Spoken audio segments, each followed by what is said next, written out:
1200 km sans recharger. Tesla est en train de parier toute son avance technologique sur une seule technologie révolutionnaire qui va bientôt voir le jour. Si ça ne marche pas, la Chine aura déjà gagné. On va parler de batteries, mais pas les piles de votre télécommande. Les batteries qui pourraient redéfinir le transport mondial pour les 50 prochaines années, faire s'écrouler toute l'industrie du pétrole et surtout ouvrir la porte à la robotique à grande échelle. Et plus précisément, on va parler d'un projet que Tesla développe dans un secret quasi militaire dont les premières fuites commencent à dessiner les contours d'une vraie révolution. Ou d'un échec monumental, les deux sont encore possibles. Alors, commençons par le contexte, parce que sans lui, on ne comprend rien à ce qui suit. La Chine, aujourd'hui, domine le marché des véhicules électriques, et pas à la marge. BYD, CATL, NIO, ainsi qu'une bonne dizaine d'autres constructeurs chinois, qui ont d'abord rattrapé les Occidentaux, puis ils les ont dépassés, là où ça fait le plus mal, sur le prix. On peut acheter un véhicule électrique chinois tout à fait compétitif, pour un montant qui ferait pleurer n'importe quel ingénieur. Le truc, c'est que ce n'est même pas juste une histoire d'assemblage à bas coût. La Chine contrôle une part énorme de la production mondiale de batteries. Elle tient les chaînes d'approvisionnement en lithium, en graphite, en terres rares et j'en passe. En clair, elle tient le nerf de la guerre. Et ça, bien évidemment que Tesla le sait très bien. D'après plusieurs analystes, c'est justement cette prise de conscience-là qui explique ce qui se passe en interne depuis plusieurs mois. Parce que pour la première fois depuis longtemps, Tesla ne se bat plus seulement pour vendre des voitures. L'enjeu, c'est de conserver son statut de leader technologique. Un statut que la Chine lui grignote trimestre après trimestre, de plus en plus vite. Alors, la réponse de Elon Musk, d'après les fuites qui s'accumulent, elle tient en deux mots, la batterie solid state. C'est-à-dire une batterie solide et non pas liquide comme dans toutes les batteries lithium-ion qu'on utilise aujourd'hui. Alors si vous ne connaissez pas le domaine, ça a l'air d'un détail technique, mais en réalité ça change à peu près tout. Quasi plus de risque d'incendie, une densité énergétique nettement supérieure, des temps de recharge qui pourraient se rapprocher d'un plein d'essence, et surtout une autonomie qui ferait passer les véhicules actuels pour des brouillons. D'ailleurs, si vous voulez comprendre l'ampleur de ce que ça représente, il y a une analogie assez parlante. Est-ce que vous vous souvenez des disques durs d'ordinateur? Les vrais, ceux qui faisaient du bruit et ceux qui crachaient quand vous bougiez votre PC un peu trop fort. Les HDD. Et d'après mes stats YouTube, la plupart d'entre vous, vous êtes nés avant les années 2000. Bon, il y a de très fortes chances que vous connaissiez très bien. Eh bien, à l'intérieur de ces fameux HDD, il y avait un bras mécanique qui se déplaçait physiquement sur un disque en rotation pour aller lire les données. C'était ingénieux, mais c'était lent, fragile et limité par la physique du mouvement donc.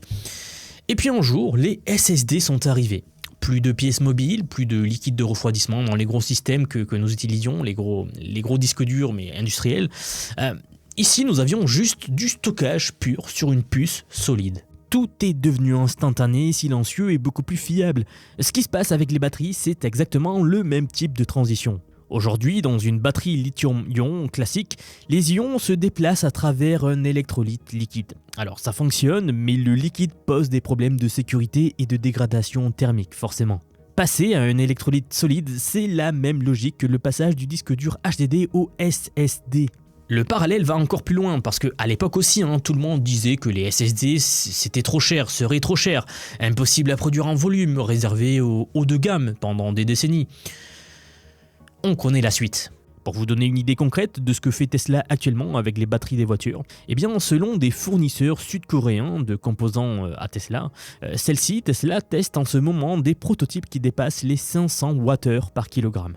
La plupart des batteries actuelles tournent autour de 250 et 300, donc on parle de quasiment le double. Si ces chiffres se confirment, certains modèles de voitures Tesla pourraient dépasser les 1200 km d'autonomie sur une seule charge. Alors certaines rumeurs vont même jusqu'à 1500 km. À ce niveau-là, l'angoisse de l'autonomie, elle disparaît purement et simplement. Le véhicule électrique cesserait d'être un compromis urbain pour devenir un remplacement total du thermique, voyez-vous, quelles que soient les conditions. Mais ce qui rend cette histoire vraiment intéressante, c'est que Tesla ne voit pas du tout cette batterie comme un simple composant automobile.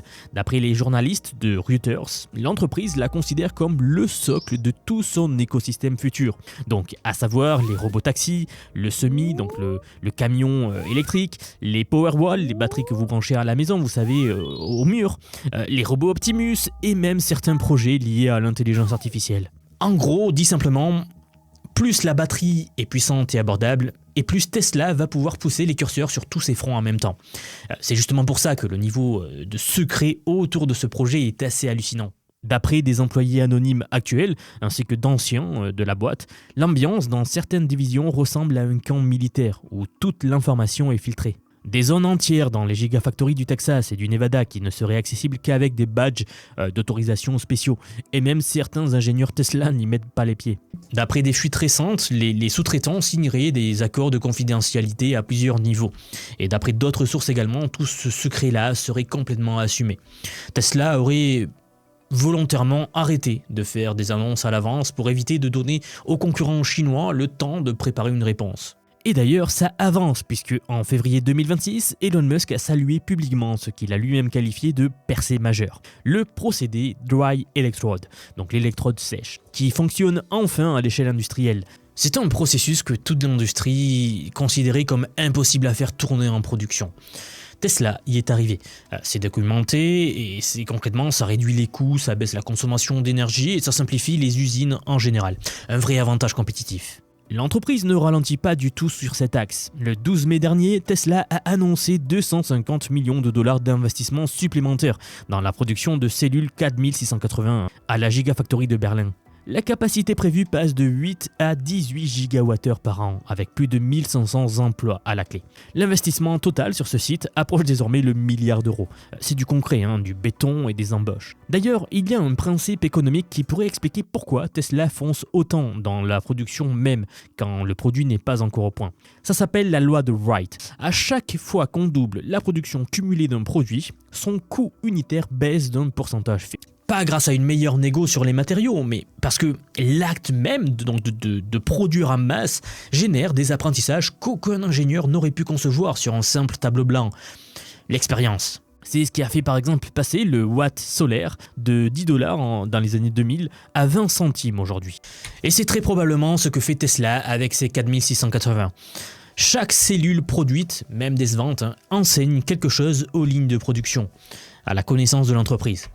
Bon, il y a tout de même une nuance à apporter bien sûr. Le problème c'est que ces mêmes cellules de batterie-là, les 4680, celles que Tesla produit aujourd'hui, eh bien elles sous-performent.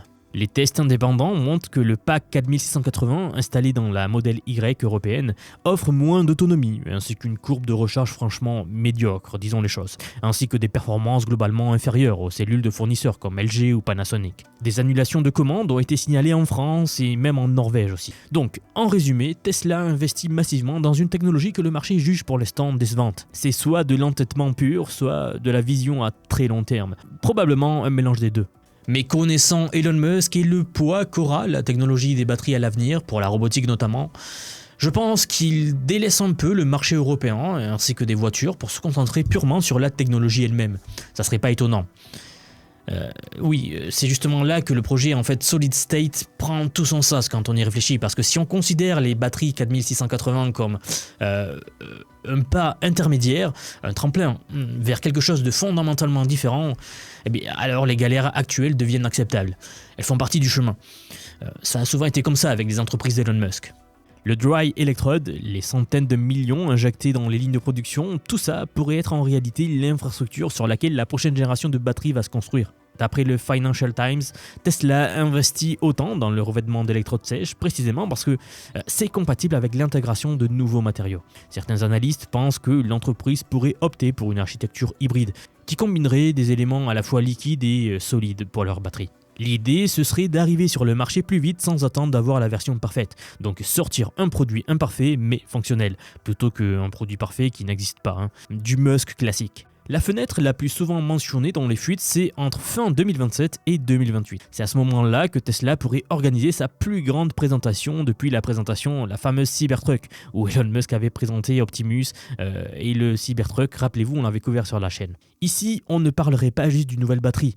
Mais Tesla n'est pas le seul dans cette course, bien sûr, c'est peut-être l'aspect le plus sous-estimé de toute cette affaire. Parce que la Chine ne regarde pas ça de loin en attendant de voir ce qui se passe. La Chine accélère. et elle accélère fort. L'entreprise CATL, qui est tout simplement le plus grand fabricant de batteries au monde, a lancé le développement pilote de cellules solid state à 500 Wh par kilogramme, c'est-à-dire exactement le même niveau que ce que Tesla vise avec ses prototypes. De son côté, BYD travaille sur des batteries solid state également à haute teneur en nickel et en silicium, en ciblant 400 Wh par kilogramme, et surtout jusqu'à 10 000 cycles de charge, ce qui est considérable. Derrière eux, on a Changan, Huawei, Dongfeng, bref, plein d'entreprises chinoises qui toutes prévoient des véhicules de démonstration avec des batteries solid state dès 2027. Le plus malin dans tout ça, c'est que la Chine est en train d'en écrire les règles.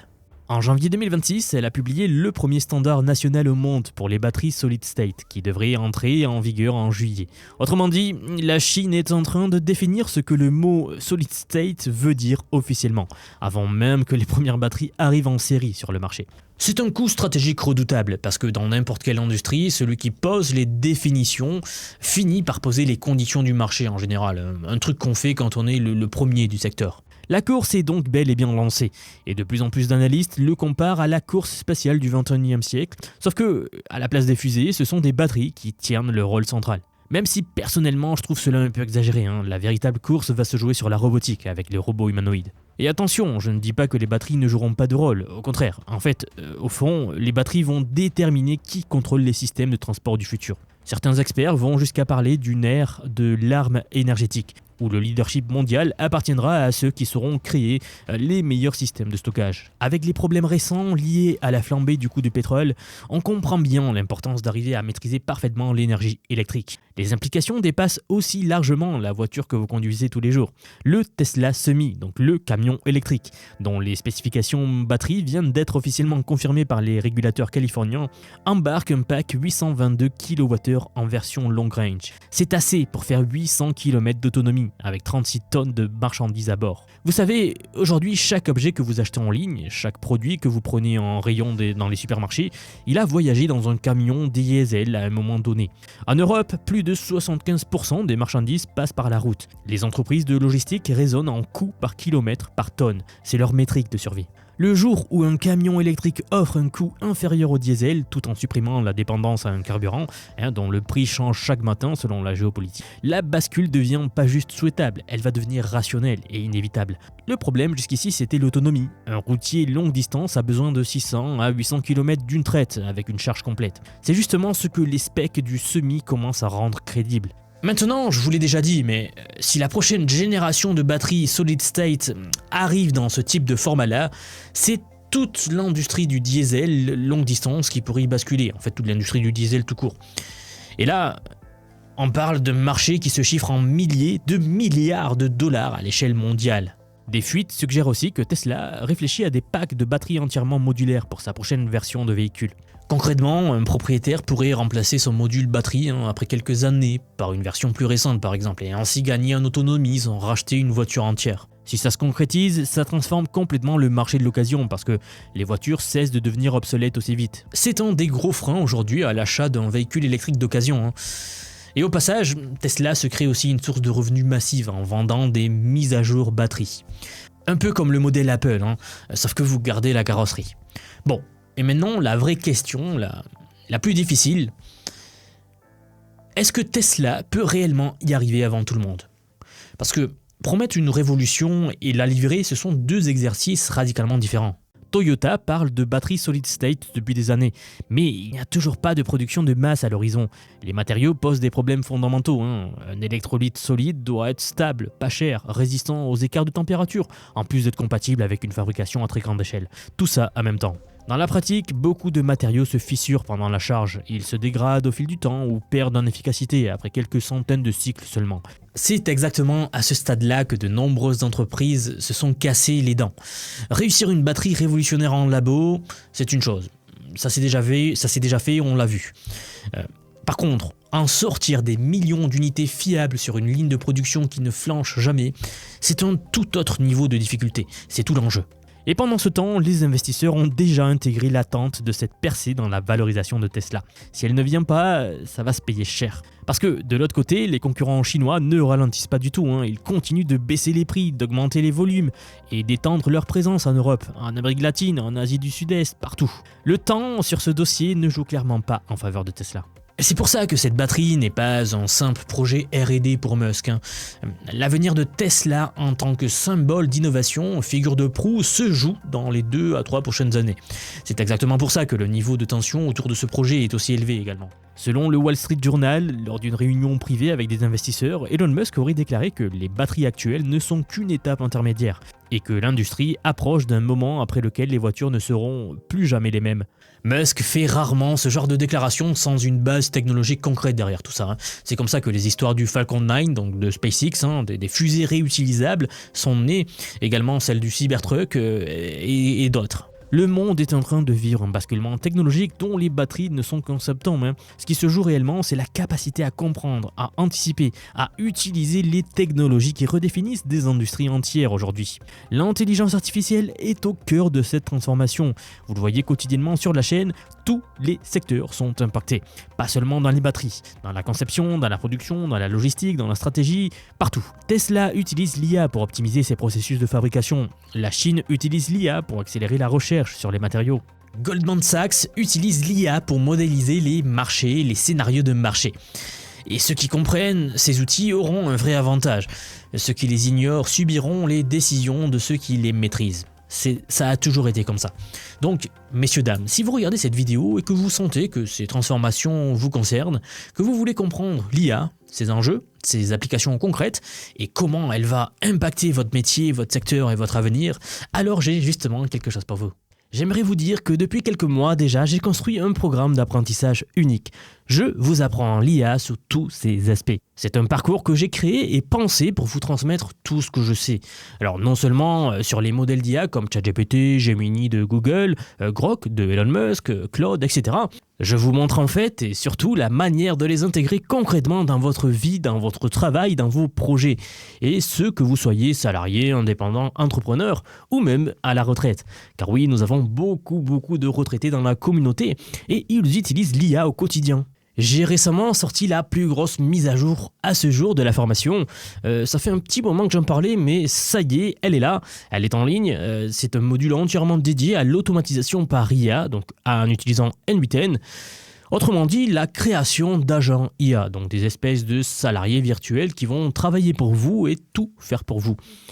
En somme, vous faire gagner des heures et des heures et des heures. Vous êtes déjà plus de 6 à 7 000 à avoir rejoint ce programme, donc merci pour tout ce soutien. Et enfin, sachez qu'il n'y a pas besoin d'être développeur, pas besoin d'avoir un profil technique. Je vous prends par la main et pas à pas, avec des leçons vidéo claires, des cas concrets pratiques, on voit tout ce qui touche à l'IA. Dernier point, mais pas des moindres bien sûr, si vous nous rejoignez aujourd'hui, vous aurez accès à toutes les évolutions du futur. Sans surcoût, accès illimité à vie à tout ce que je veux vous apprendre. Donc aujourd'hui, c'est un paiement unique, ce n'est pas un paiement mensuel, c'est juste un paiement unique et vous aurez accès à vie à toutes les mises à jour que je vais faire en permanence et que je fais en ce moment même d'ailleurs.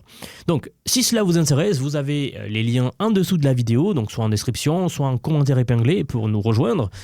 Dans tous les cas, moi je serai très heureux de vous accueillir dans le programme Vision IA.